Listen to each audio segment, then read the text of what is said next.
Welcome to the Weigh In Podcast, your prescription for a healthier life, where wellness is more than just a number on a scale.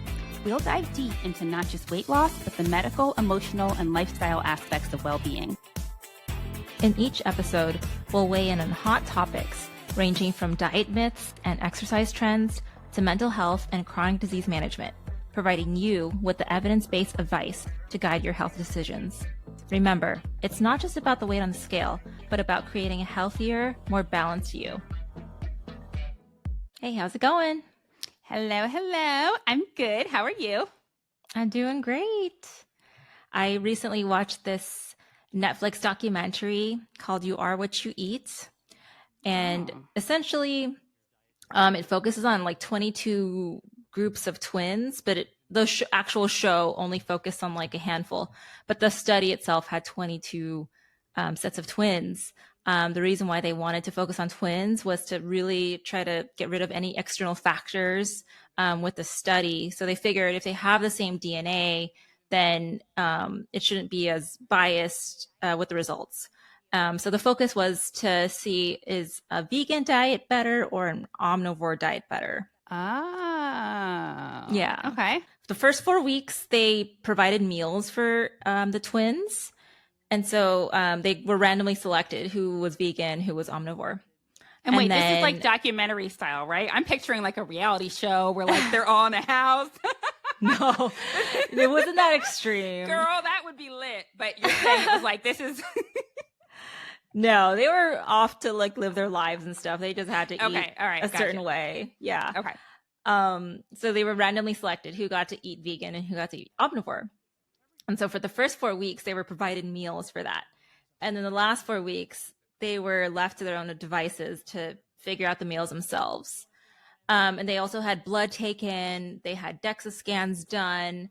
They had urine and stool samples sent in and stuff like that every so often. And so what they found out was that the vegan diet group did have improvement in the LDL cholesterol levels, and their weight loss was a little better than the omnivores. But overall, it seemed like the people that were doing the vegan diet, they didn't really like it actually as much. They didn't really like doing vegan because a lot of these were actually omnivores to begin with. So I think it was really hard for them to just transition to just being vegan all of a sudden. I feel that 1,000%. I would not last 5 minutes. But I was just so disappointed with the documentary because I felt like a lot of it was just vegan propaganda. It really went into the history of slaughterhouses and trying to show the benefits of a vegan diet. And then when I looked at who wanted to make this documentary, it was like an Impossible Meat company or something like that. So it was funded by a vegan company. So that kind of ruined it for me. So I was expecting it was 3 episodes, I think. Okay. All an hour long. So just to save you guys 3 hours from watching this. It's not what I thought it would be. But 3 hours? Did they put it in like segments? Yeah, it's like they barely really touched on the twins. A lot of it, like I said, was just the propaganda of being vegan. So I was a little disappointed. But at the end of it, I'm kind of surprised at the results, though, because I just feel like if you take people that usually eat meat and make them be like vegan, they're going to be more likely to just eat like crappy food that's not meat, right? So it's interesting that they were still eating healthier, it sounds like. Yeah, for the most part, it did go into like their specific DEXA scans and all that. And what I remember in particular was that the when people that are on the omnivore diet, they did lose quite a bit of muscle mass too. Or not the omnivore, the vegan diet. They lost quite a bit of muscle mass. Okay. So at the end of the day, I mean, you can do whatever you want as far as diets go. It really all just depends on what's right for you. Of course, I think it's harder for some people to find protein when they're vegan or vegetarian. There's only so much that you can get out of it as well. But, whatever works for you at the end of the day. So, I just wish it wasn't so vegan heavy. 3 hours. Oof, I'm impressed. You go, girl. Yeah. You're like, this is 3 hours I can never get back. No. So Yeah. What about you? Well, my sort of like news interest is far less officially. This is more so like pop culture-y, neither of which are Ew. words. But Rebel Wilson, who, as we all know, has lost a ton of weight. Like she looks completely different. I think she's lost like 75 pounds or so. She came out and said that she used semaglutide for some of her weight loss journey. Knew it. It sounds like she's not using it right now. Every article I've read is kind of vague about how much she was using semaglutide. Did she just use it to maintain her weight? Did she use it to lose the weight? But it's interesting that she kind of like came out with this. And it's also interesting that there are so many celebrities who have probably done semaglutide who are very, very secretive about it. And it made me think of your infamous TikTok that you did where you broke it down and you were talking about like, you basically, to give you guys a Cliff Notes version of her TikTok, basically she was saying the only celebrity ballsy enough to be like, I was on semaglutide was Elon Musk. Then this was like when Ozempic was starting to become a thing. Like people could actually kind of identify what it is or pronounce it. So now I feel like it's so popular, like everyone knows what it is. But this was Yep. last year or so. Yeah. I Yeah. think it was about a year ago. Yeah. So now it's like pretty common and people just make jokes about it. Like they even talked about it in the Oscars. Like, oh, I need to get on that Ozempic. And But how funny was it? Did you see at Halloween when Fat Joe dressed up as an Ozempic pen? I love that. I loved it too. And I think in general, I wish that more celebrities would come out about having taken the medication, because there's nothing wrong with needing help to lose weight. Losing weight is so hard. And part of the problem with Hollywood is sometimes they make everything look super easy. Yeah. And they don't want to admit how they did it. They always want to say, it's just diet and exercise. Like They we know you always have want to say access. that. Yeah, you have resources to other things. Like help a sister out, you know? Yeah, like what did you do? Yeah. So I'm glad that Rebel Wilson at least acknowledged that, because I was wondering, for what it's worth, there might be some hardcore Rebel Wilson fans out here. You guys might know more about this than I do. I don't follow her closely. I think she had a memoir that just came out. So maybe there's more to the story, but I'm glad that she came out about it because it's really impressive the amount of weight that she lost. And I think for those of you that are on the medication or considering being on the medication, this is just more reassurance that people can do this and do it successfully. I agree. I think if we open that discussion of being on weight loss meds and kind of taking away the stigma of losing weight and how you did it, I think it'd make it really easy for people to come out with it and realize like, okay, I can do this too. You know, it's not a bad thing. Like being on medication is not a shortcut. You have to put the work into it, of course, but it should be more socially acceptable to talk about it and to be on it. So, yep. I completely agree. It's very hard for people to lose weight without help. So for those of you that are struggling with your weight and you see people that dropped a ton of weight, just know they probably had help in some way, shape, or form. It's like seeing somebody at work in the morning and they come in looking beautiful with a full face of makeup and you're like, oh my gosh, you look so good. And they respond with, oh, thanks. I woke up like this. Like, girl, no, you didn't. No, you did not. You did not wake up like this. yeah. Yeah, absolutely. You had help in the form of like a Sephora trip. And it's the same thing when it comes to weight loss. A lot of people have help. Not everybody, but a lot of people have needed help. And I think that that's okay. Exactly. So again, if you're in California, you can hit me up here at the A-List Clinic because I know it's hard to get the brand name medication. We make it easy for you to get on the program. Same with Katie. She's at Lifefire Weight and Wellness out in Philadelphia. Am I saying that? Pennsylvania. I'm in Havertown, Pennsylvania. It's a suburb right outside of Philly. But anywhere in the state of Pennsylvania, I'm happy to do a telemed visit with you. All right, Serena, are you ready for me to read this week's supplement question? Let's do it. Known as the sunshine vitamin, this supplement is crucial not just for bone health, but also for immune function, and it may play a role in maintaining a healthy weight. Its deficiency is common in regions with less sunlight. What supplement is this? A, calcium citrate, B, vitamin C, C, vitamin D, or D, iron. Today we have Michelle, who is a former entertainment business manager from the heart of LA. With a degree in journalism and a passion for media, she's embarked on a journey that led her to where she is today. Nowadays, she shares her insights from her transition from the fast-paced world of LA to the laid-back lifestyle. She shares her easy recipes and favorite places on Instagram as Diet and Fries. Her motto is living a balanced life 80-20. On top of that, she's also my sister. So please welcome my sister, Ate Michelle. Hi. Hi, thanks for being welcome. here. Thank you. I'm so happy to join your podcast, and I'm very proud of the both of you, of all your accomplishments. So here's me greeting, seeing all the, all the women, especially minorities, that is very true in this world. So we are representing as much as possible in the media space too. Yes, absolutely. Yes. And I just want to say in starting all of this that I'm super excited. I feel like I don't know a ton about Filipino culture. So I really am looking forward to like hearing and learning about it.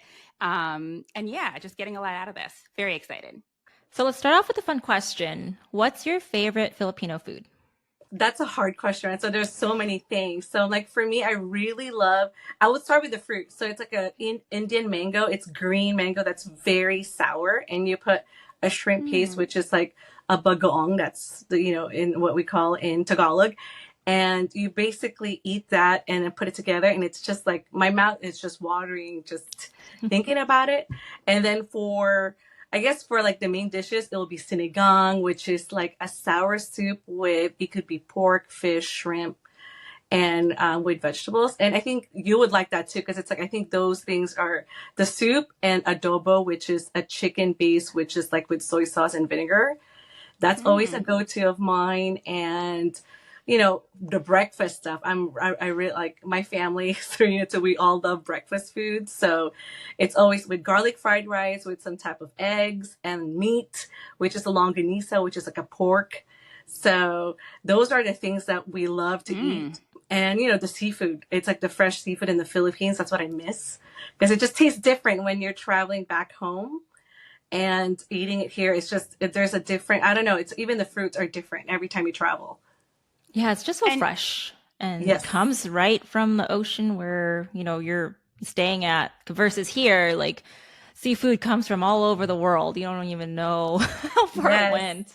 Yes. So. And I think and also with that too, when it's every time I travel, I have no problem with digestion or anything like that. But American food is always an issue with I get heartburn, my stomach, I feel bloated. It just, I don't know. It's just, there's so many additives in the food here.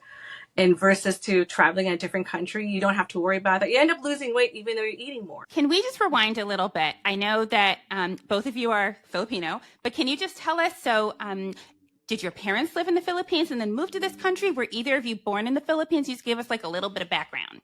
Me, I was born in the Philippines and my parents moved here in 1993. So I think I just turned 14 the time we moved. So it's basically, I'm more American than Filipino, but I'm still very Filipino, but not so Filipino when I hang out with Filipinos. It's kind of like, we call it a hybrid culture. I'm in between. You're not too American, but you're not too Filipino. So it's like this culture that's created that's a hybrid of both.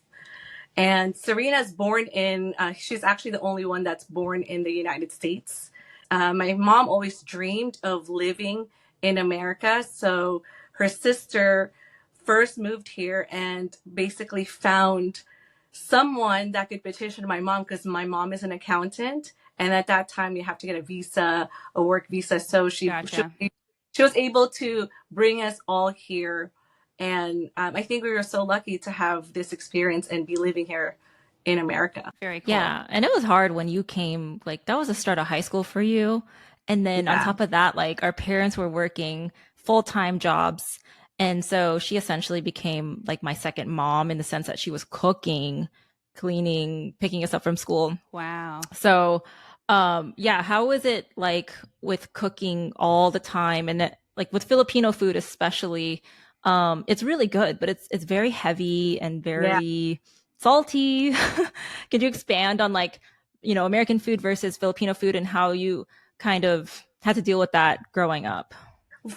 Well, luckily for us, it's my dad has always been health conscious because he had his own health issues with cholesterol and all the other things that he has to worry about. So a lot of the times when we are cooking at home, it's usually chicken and fish. But if you are in a Filipino household, true Filipino household, it's usually pork fried. It's going to be like greasy. And a lot of Filipinos don't really drink a lot of water. It's usually you have a soda next to you, like a Coke bottle, and eating a lot of like fried fish. And it's going to be oily. You can see it like dancing in oil. So for my parents, since my dad has health restrictions on his diet, so we were always eating fish. So luckily we were able to navigate through that and like have a healthier choice. But if not, other than that, because we a lot of our family members have health issues with like diabetes, colon cancer, and what's the other one that dad has too? They have gout. Gout. So there's a lot of things to, and you don't know how much food actually becomes like an addiction and also like really bad for you. Obesity in America is such a big thing right now. Yeah. With those foods being popular staples in the Philippines, is there an issue or a struggle with obesity? And like, how do they view body image there? Well, it's horrible. So it's like when Serena would know every time we would see a family, instead of saying, hi, how are you? It's like, oh, you gain weight. Like, that's the first thing they ask you. It's like, you gain weight, but no one really asks to why you gain weight. Because sometimes there's something going on in your life that could not be your focus, or you're having Sure. hormonal problems. Like, I never knew what hormones are until I was going through my fertility journey, which was a hard thing to do, and, trying different diets and stuff like that. But Filipinos and Asian culture is so hard on that. And They really value you being skinny and light skinned, like us. We're tan, over there they want to be white, yes. super duper white. And yeah, This is just so touching interesting back to hear. This is yeah, really touching interesting. Go ahead. back too about like how they say, oh, you got fat. It's called like tumabaka, like you're mataba, uh, which is like, yeah. It's like fat, so yeah. essentially, yeah, like you can't talk back to them. You can't say, well, you too, you gained weight as well. Yeah. That's considered rude, of course. But it really, there's a lot of body shaming that goes on in Filipino culture, and it's really toxic. And I don't think they realize it. And mental health is also just not a thing that we address in our culture. It's just kind of like, well, just pray or stick it out, essentially, or just be happy.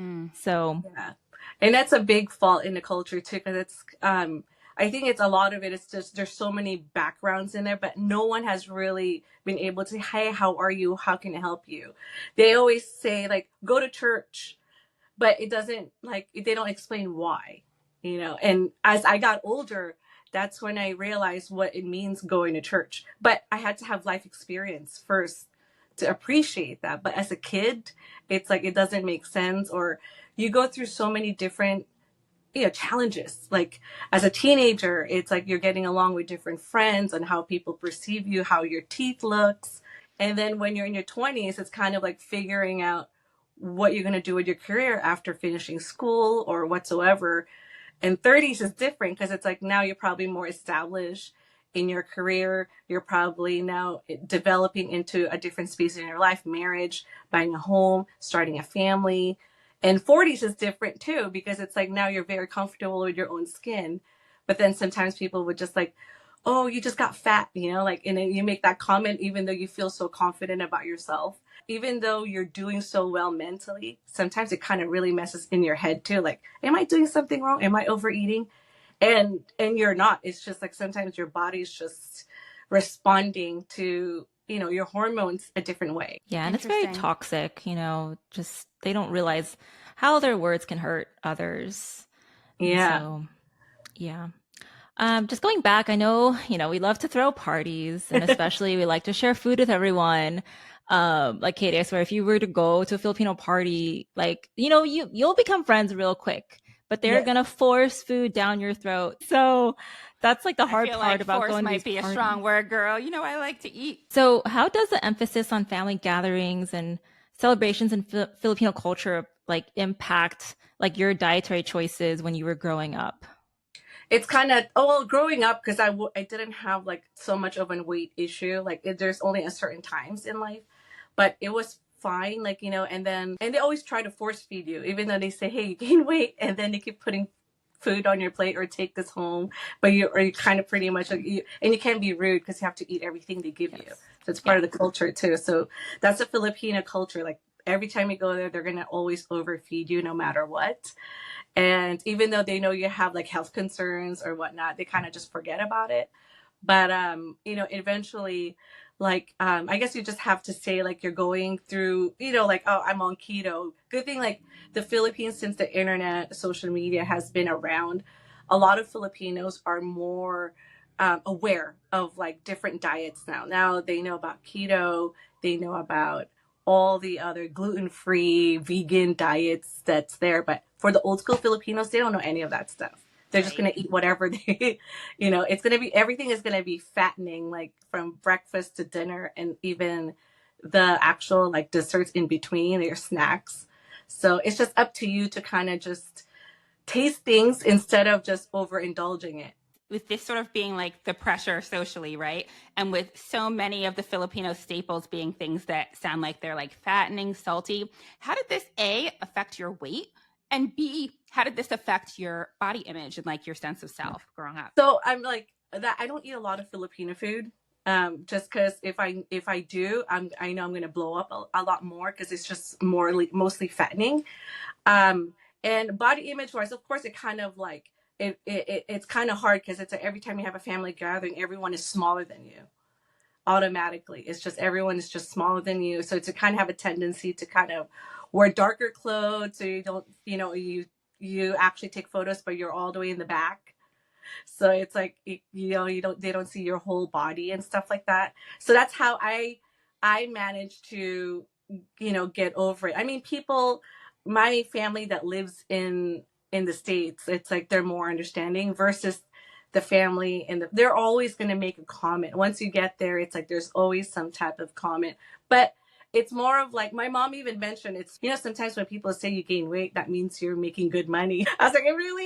I was like, that's how, is it a compliment now? So I was like, maybe, I mean, that could make sense, but sometimes it's just like aging too. Like in your 40s is different. Like the way you Sure. work out before is different from your 30s and 20s.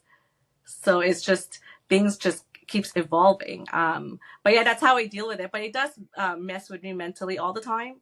But I just gotta, just let it go and like kind of move on, because I'd rather spend time with family, and just because I know it's a culture and I just understand it, because there's no way of you can't explain it because it's just part of the culture.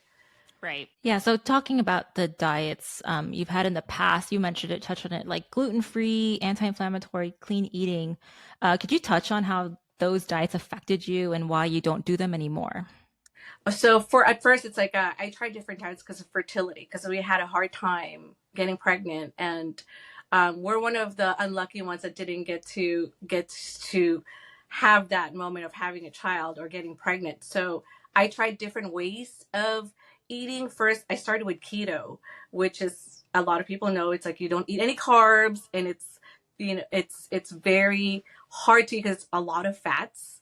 And that one affected me a lot more because when I started seeing a doctor and specialist, acupuncturist, and my gynecologist and my doctor for fertility, she said that those are inflammatory in my body because you're eating so much food of like fats. It's like that's Right. most, and you also need protein and vegetables, and that's not a balanced diet. So, um, and it's hard before when I started keto because I have to make everything because it wasn't popular back at that time, and now they sell everything that's keto based. But and then afterwards, I started doing the gluten free and dairy free because that's what my doctor told me. She had a list of things for me to do, and it's basically, it felt like a part time job of no figure out what to eat and what you can't eat. It's like reading the labels of like, okay, if it says grapeseed oil at first, it's inflammatory, and it basically eating out, it's hard because it's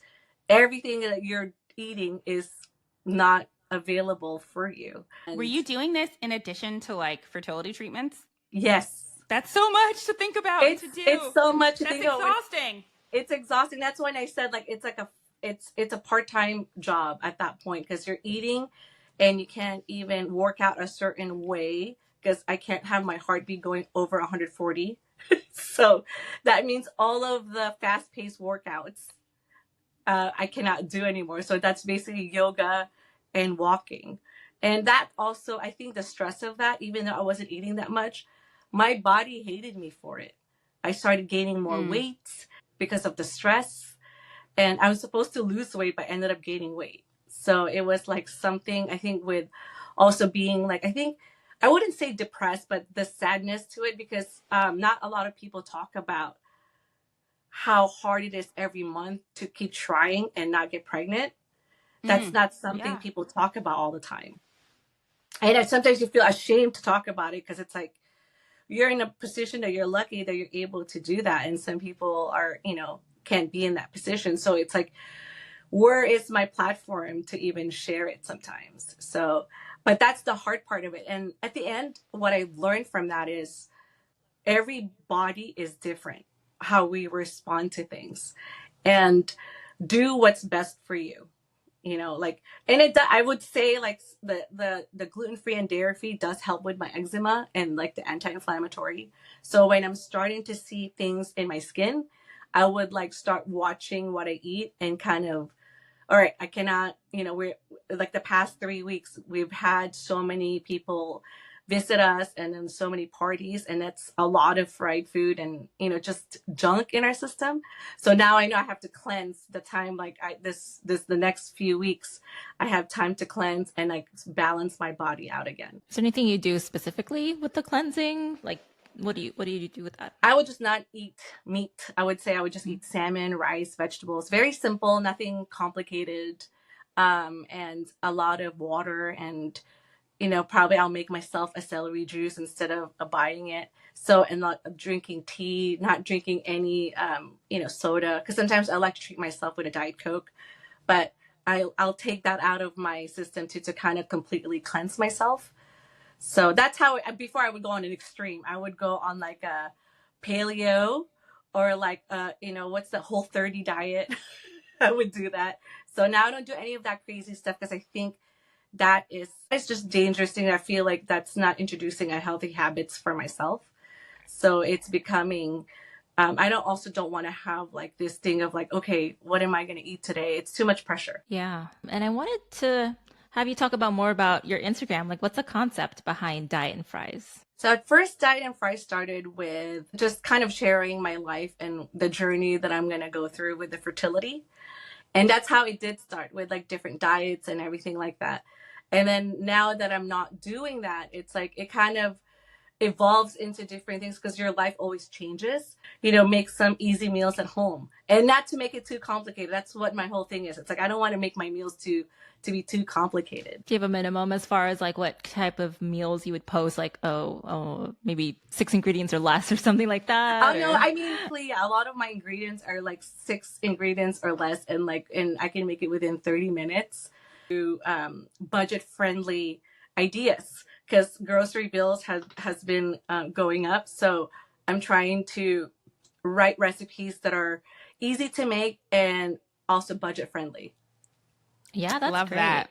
Yeah. And then I Very know cool. you like to do the 80-20 lifestyle. Could you expand more on what that is? Since I moved to San Diego, I've completely changed how I look at life. I come first because I had a habit of taking care of everybody else, work, family, anything else that comes in my way. It's like I take care of it before me. So since then, it's kind of like as I've gotten older, I really pretty much put me first with like if it's a workout or my mental health comes first. And it goes to my diet too. It's like 80% clean, 20% have fun with it. And with the life too, it's like 80% of it is controlled and 20% of it you can just live your life. But I really have slowed down a lot since I moved to San Diego. I think it's just a gift of that moving into the city because it's not, first it's like because there's less people here, there's less traffic, so you're not sitting in a car 4 hours, getting to the next destination and everything like that. So in here, it's more so of like you'll see people actually living their life. They're walking outside, doing what they need to do, and they'll work. And you still take work seriously, but it's just not your priority, because I think being your best version of yourself would be a best version of how you treat other people. I don't know if that I makes love sense. that. Yeah, No, that's great. no, I love that. And a lot of my patients that are really into like eating clean will tell me that when they don't eat clean, they kind of like feel it, like they feel unwell. Do you find that when you're sort of like eating clean regularly and then you are kind of doing the 20%, that you don't feel well at any point? Or do you find that you have a pretty good balance? Oh no, I feel it. Like when we indulged this past few days, and I feel it. Like you just feel sluggish. It just doesn't like. Oh, I think overindulging sometimes has its like cons, and that's how your energy is low. It's kind of like having a lot of drinks the night before, and the next day you just feel ugh in your body. So, and that's kind of like sometimes that's what happens, but they are right. It's like there's no way to get around it. If you just got to get back into it the next day, of like having a better choice instead of continuing the process of like, I'm going to have a bacon and like having hash brown, and, it's have an oatmeal the next day or something like that, instead of keep it going. So I think that's, Right. and work out, sweat it out. It could be a sauna, it could be at the gym. I think that's how they can do it, and they shouldn't feel guilty, because that's the thing that a lot of us have, is we always feel guilty eating it. It serves its purpose. Yeah. Enjoy it.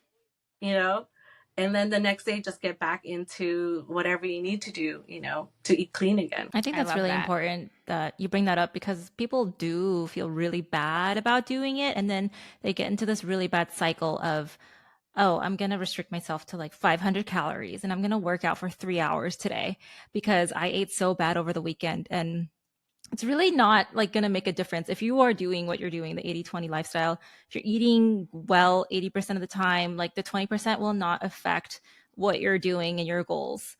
And so it's important to have a good relationship with food, because if you start to associate it with negative things, then it's just going to be really harmful and toxic for you mentally. So I think that's a really good point that you brought up. I try to constantly encourage balance in general. There should be no food in general that's off limits. And that's what I constantly tell them is, at the end of the day, you're human. You like food. It's okay. It's okay to eat the foods that you like. This is real life. You're not in some alternate universe where you can only eat a certain way. And, you're not a bad person if you don't eat clean, and I liken it oftentimes to myself as somebody that was overweight and then lost a bunch of weight. I still eat good food. Even now with maintaining my weight, I still eat cookies. I still eat delicious things. And they can do those things still and not deal with that guilt. But I frequently do. Another thing that I tell them to do is I tell them to plan for it ahead. So a good example of this is Thanksgiving, right? Everybody's always nervous about Thanksgiving. They don't want to mess up their diet because they're going to be around their in-laws, et cetera, et cetera. And I always tell them, listen, you may want to eat something that you don't think is part of your diet. Let's talk about what those things are that you want to eat and how we can make it okay for you to eat them. That way you don't feel guilt. Plan ahead for it. Plan ahead for your dietary indiscretions, or what you perceive as your dietary indiscretions. That way you don't have that guilt afterwards. No, that's great. And then also, when you talk to your patients, do you basically share, as women, like we all have the same, the way we perceive ourselves every time we look in the mirror? How do you also share your own experiences on how you navigate through those negative thoughts and eating habits? I definitely do. And I'll tell you that a lot of the things that you guys were talking about rang true. I'm half Jamaican, and there's a lot of cultural things as far as like body image that comes with Jamaican and Jamaican American culture, and even Black American culture as well, and American culture. But I will tell you that I get a lot of patients, and it's interesting because I feel like we all end up having these similar experiences, right? Where it's rude to say no to food. I had one friend that says that she went to a gathering and they said, "Oh, you big like a battleship." And, they say, you know what I mean? Because in our culture, it's okay to say things like that. But internally, you want to cry. So where there's like no filter and people, it's socially acceptable to make comments about your body. And yeah, you're right. You can't clap back or it's considered disrespectful. Like so many of the things that you said rang true. Even the things that you said about skin tone and skin color, where in your culture, like light skin is considered sort of like more beautiful. I think that this is common. There's parts of Jamaica where skin bleach is still sold because people want to have lighter skin. So I think across so many cultures, we all deal with the same things. And when I have patients that are from Haiti or from other countries and they tell me, oh, I'm going to this event and my grandmother's going to be there and I can't say no, I'm like, girl, I understand that it's not a normal can't say no. It's a cultural, you cannot say no or it's going to be a whole thing. And it'll be perceived as rude. So it's interesting how those of us that have immigrant parents or a transplant from other countries, so many of the cultural things that we have to handle are very, very similar. And I think I agree with Serena about how a lot of it is so toxic and you have to learn to advocate for yourself. That doesn't mean that you have to like talk back and be like, because half the time the relatives that are saying the wild things, they're not even skinny themselves. Yes. You know what I mean? They'll be like, oh, you got fat. And you're like, oh my gosh, you're like 3 times my size. But you can't say that. You can't say certain things culturally, but I think that you can learn to advocate for yourself. I think you can learn like it's okay to say no. I tell my patients to practice what they're going to say before they go to an event so that they're comfortable saying it. And it's okay to just, even if sometimes I say it's okay to lie. It's okay to be like, I just ate, I'm so full, but ultimately you have to protect your peace and establish your own set of boundaries, regardless of what your culture is. What do you think about how food is made here? Because I think a lot of it's because I know they're making it for the masses, but I think the food here there's so much chemicals and GMOs. Absolutely. That it makes it harder to lose weight, even though you're eating the right things. What do you guys think about that? It definitely does. It's easy, right? Even cooking it is easy. I was just talking to my hairdresser who's Jamaican, and I was saying, man, like I need to cook some Jamaican food. It's just so much work. I gotta do so much chopping. So you know what I mean? Like it's work. It's a lot of work. It's easier to even make American food, and I agree. It's so processed, but it's also so accessible. So I think that's where it gets tricky. I think it also boils down to reading the labels, like going back to clean eating. And even at grocery stores that you think are healthy, like you go to Whole Foods, you will still find bad things in there. So you have to make sure you can read your labels correctly. Like vegetable oil is not good for you, grapeseed, canola. Like honestly, if you don't understand what the words mean, then it's probably not good for you. Produce and all that, anything that's boxed up usually tends to not be good for you. But then I understand it's hard too if you're like on the go. So, but like I said, if you just make good choices and you just read that label for like a quick 5 seconds and it's understandable to you, it's probably good overall. There's also apps that you can scan these foods and then it'll tell you what grade it is and stuff, and it'll tell you if it's clean or not. So I think it's just really important to be cognizant of those things when you're buying food if you're on the go. And for what it's worth, I don't think that you're unhealthy if you don't eat clean. Eating clean is a choice, right? You can eat well or eat healthy and not necessarily be like eating clean, and everybody eats clean for different reasons. Some people don't even do it to lose weight. It's because it makes them feel well or it helps with various things. But you don't, in other words, just because you don't eat clean doesn't mean that you're not living a healthy lifestyle. Yeah. It's so funny you say that, but it's like as I get older, I'm in my 40s now, so there are certain things I cannot eat anymore. Spices is one of them. It's just really, yeah, I love spicy food, but it's just my body is no longer agreeing with it. It's just my stomach it crumbles if I do eat if it's too spicy, which I miss a lot. And there's certain things that I just can no longer like to handle, like too much fried food. I know it's like. But it's like I cannot have too much of it. It's basically like I'm good. Now I understand why older people eat a certain way. It's because of the digestion. It's that's what their body can handle. Well, I mean, there's heartburn issues now. There's like all these things that'll just physically make you like unwell. So when you go to the bathroom, it's just not the same anymore. You can't eat like how you were when you're back in your teenage years. But yeah, I think another thing is that we're trying to undo is like, our mom really emphasized, you need to finish everything on your plate. There's kids in the Philippines that are starving. So I wonder if all the international and even American moms of the world had like a team meeting where they thought of things to tell their kids as children, because I feel like so many people listening to this can relate. But yes, agreed. Yeah, we all think we absolutely. need to finish our plates, and we don't. Yeah. Yeah, And my me mom too. herself, she's also trying to not do that. Like my dad's had to tell her several times, you don't need to finish everything. And I understand where she's coming from. It's coming from that immigrant mindset, because you're like, I worked hard for this. This is money. This food is money. So touching back to what you were saying, Ate Michelle, about the weight, the fact that you have, you know, some pounds on you, that means you're able to afford food. So that's because you have money. So I think that's where it comes from for her. But now I think she's starting to realize the consequences. Like, okay, I'm gaining weight. I need to not just finish it just because it's there. So Yes. And it's kind I even told my mom, our mom is like, Mom, just put away half of it and freeze it. You know, like if you don't want to waste it, just freeze it. It'll be good tomorrow or next week.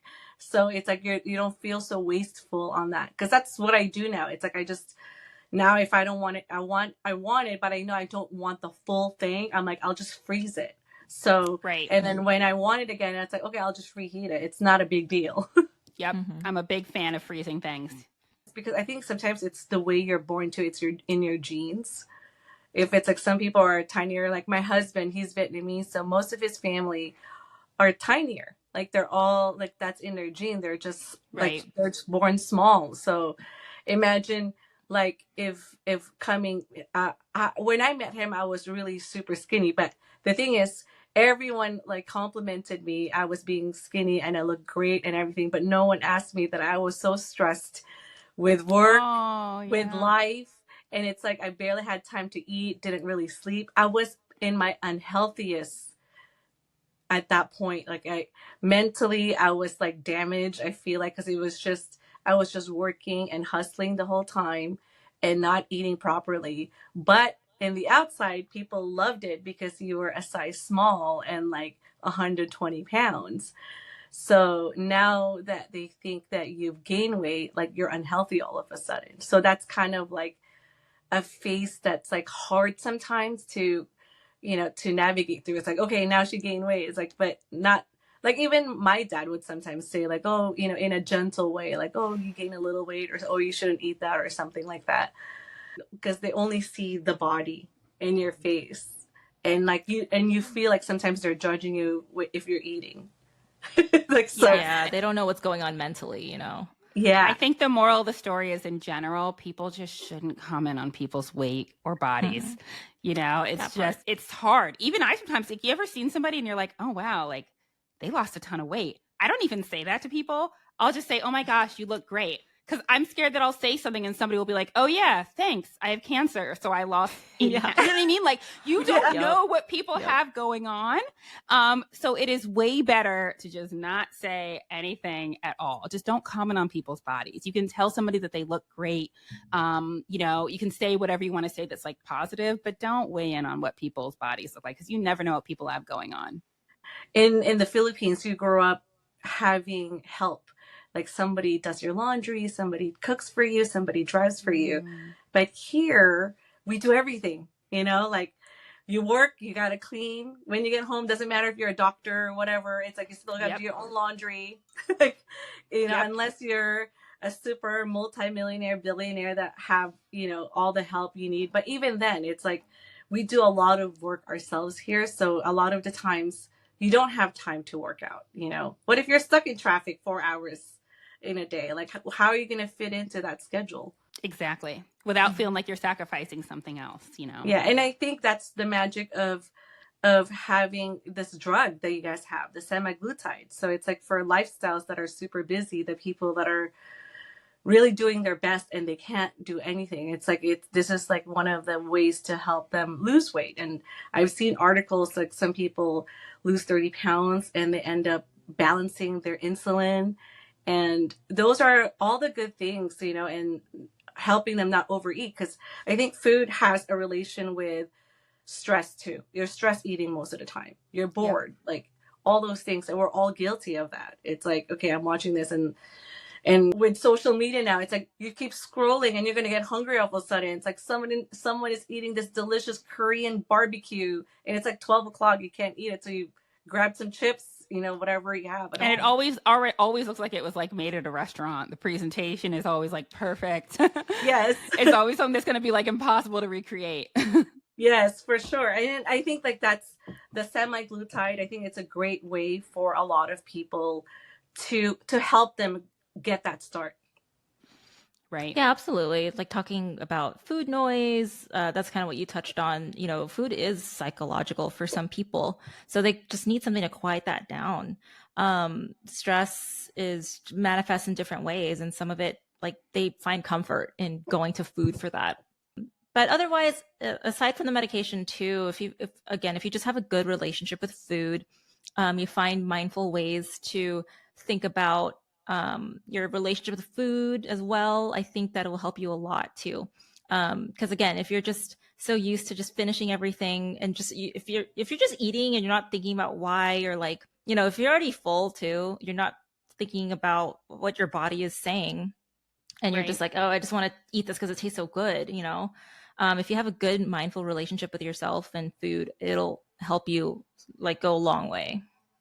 You can have a guidance with this drug, but like you also need to have, like, you still have to work out, drink more water, eat more veggies. And is that how you would, when somebody asks, hey, can I still eat a lot of McDonald's, are they gonna have the same result if they still eat fast food every day? No, you're not going to lose any weight. Probably now, not. I will say this. There are some people who, and these are people that are doing more like self-guided semaglutide, so not necessarily the types of patients that Zarina and I have, but there are some people that take this medication and eat pretty crappy while they're on it, and they might lose some weight. But the difference is these same people, the minute they go off of the medication, they're regaining the weight. So that's the thing. I tell my patients, like, listen, you are going to have to do a complete lifestyle overhaul. This is like a change your life moment, and it's going to be hard, especially the first few months. I say, but this is going to be all consuming. You're going to be thinking about food constantly as you try to take on these new habits, but it's worth it in the end. But I do tell them it's going to be a lot. Like it's going to be a whole life-changing experience. And I make them get a garbage bag and go in their houses. I'm like, listen, this weekend I want you to take a garbage bag. I don't care if you went grocery shopping yesterday. Everything in your house that does not speak to the diet right now, you're going to throw in the garbage bag and get rid of. So you Marie Kondo all the...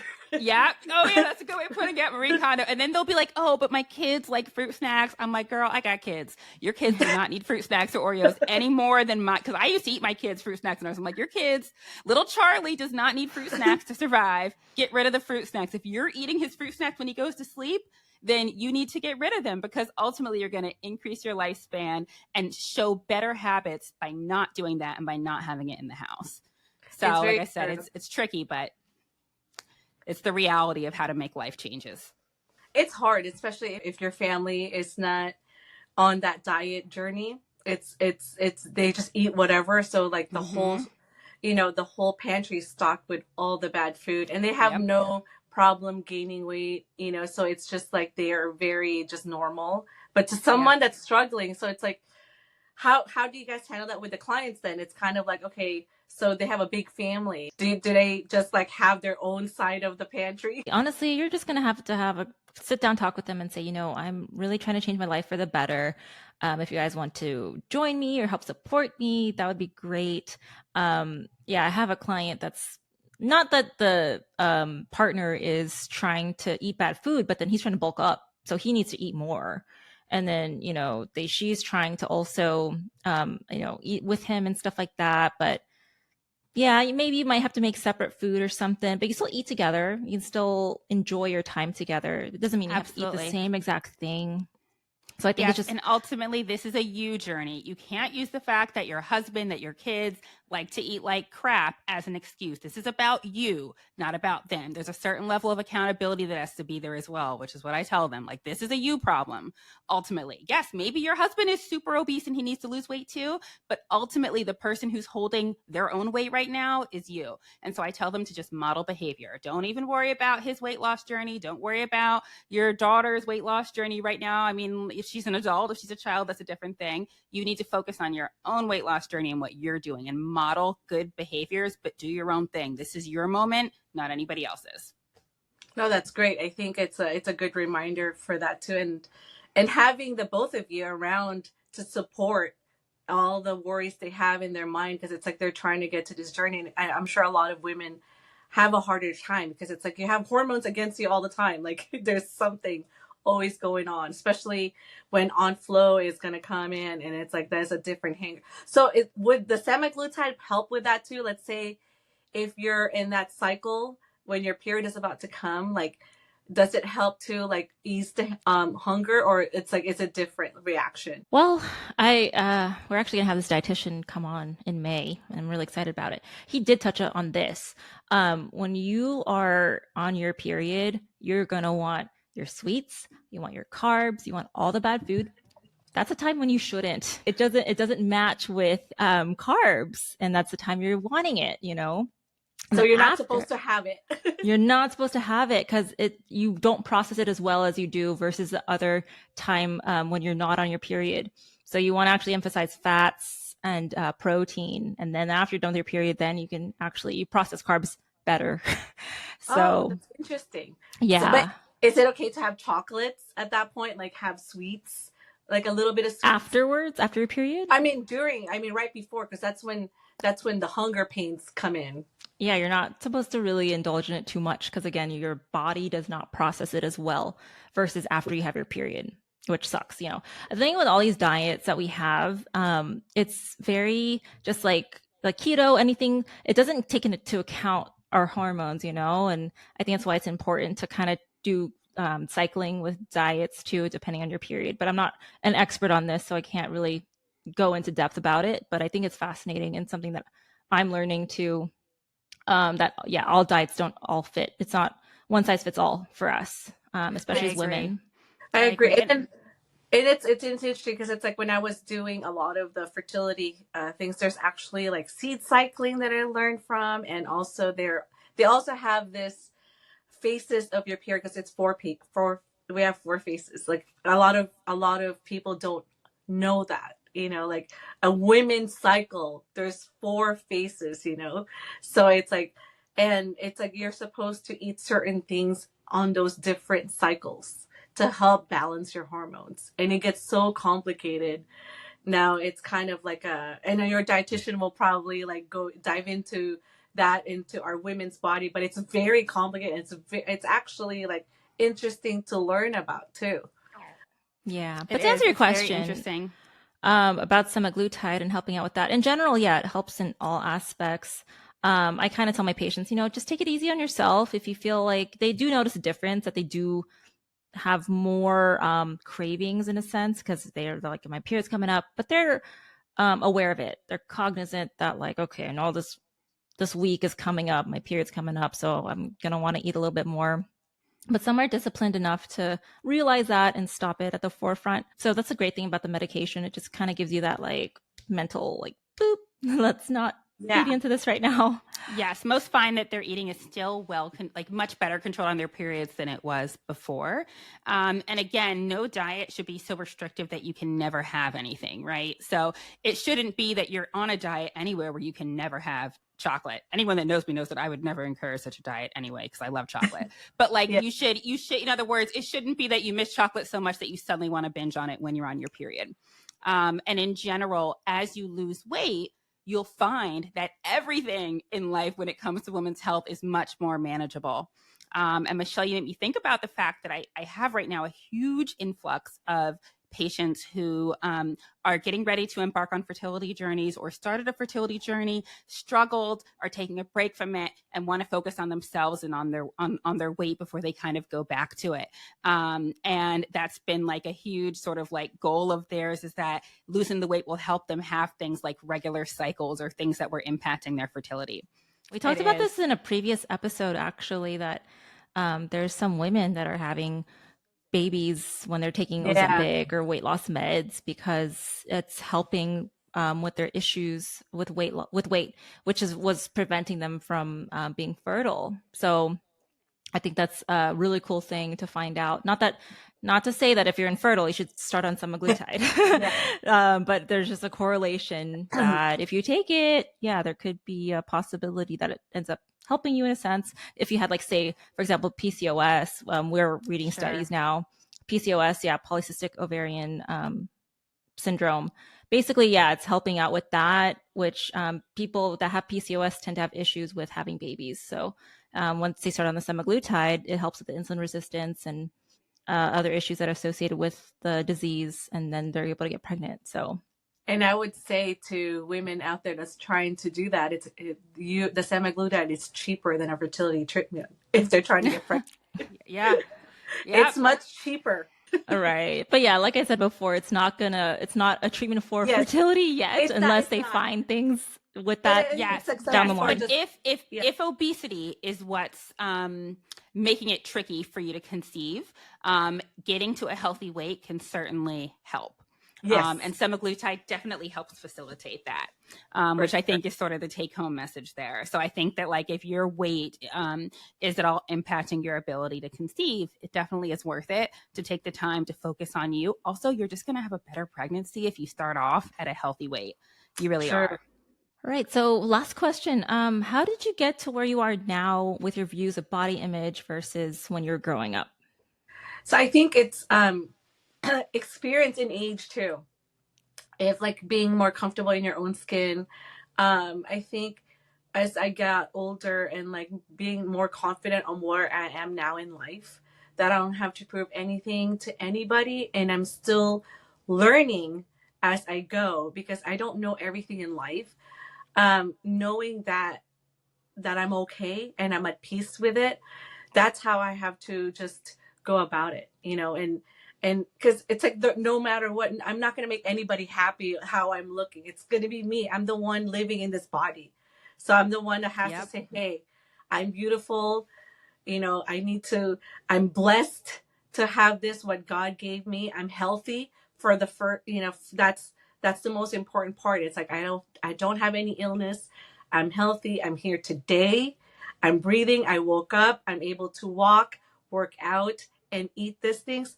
And when I changed that perspective, instead of, like, doubting myself, I think that really helped becoming who I am today, like just being more comfortable.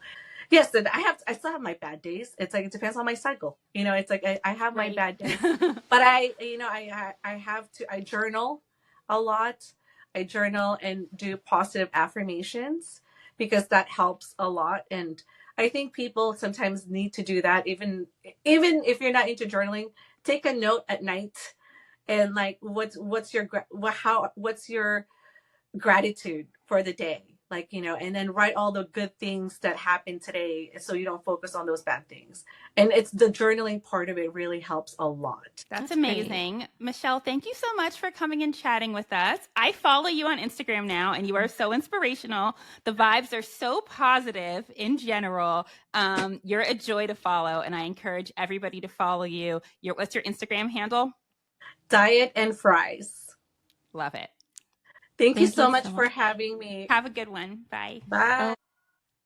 So the answer is vitamin D. It is essential, especially in areas with limited sunlight exposure. It helps the body absorb calcium, supports the immune system, and recent studies suggest it may also aid in weight loss efforts. Ensuring adequate vitamin D levels can support overall wellness and potentially help in weight management. If you've enjoyed today's episode, please take a moment to subscribe to our podcast, give us a rating, and share with your family and friends who might find it helpful.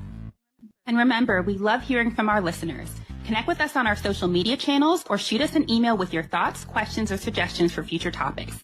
Don't forget to check out our website, www.thewayinandpeas.com, and to follow us on Instagram at thewayinandpeas. If you need one-on-one help with your weight loss or wellness journey, book a private consultation with us. The A-List Clinic can be reached at www.thealistclinic.com or on Instagram and TikTok at The A-List Clinic. And my clinic, Lifefire Weight and Wellness, can be reached at www.lifefireweight.com or on Instagram and TikTok at lifefireweight. Thanks again for tuning into the Wayne Podcast with your hosts, Katie and Zarina. Until next time, take care and be well. The information in this podcast is for general information only. It is not intended as medical advice and should not be relied upon as a substitute for medical consultation with a qualified medical provider familiar with your medical needs.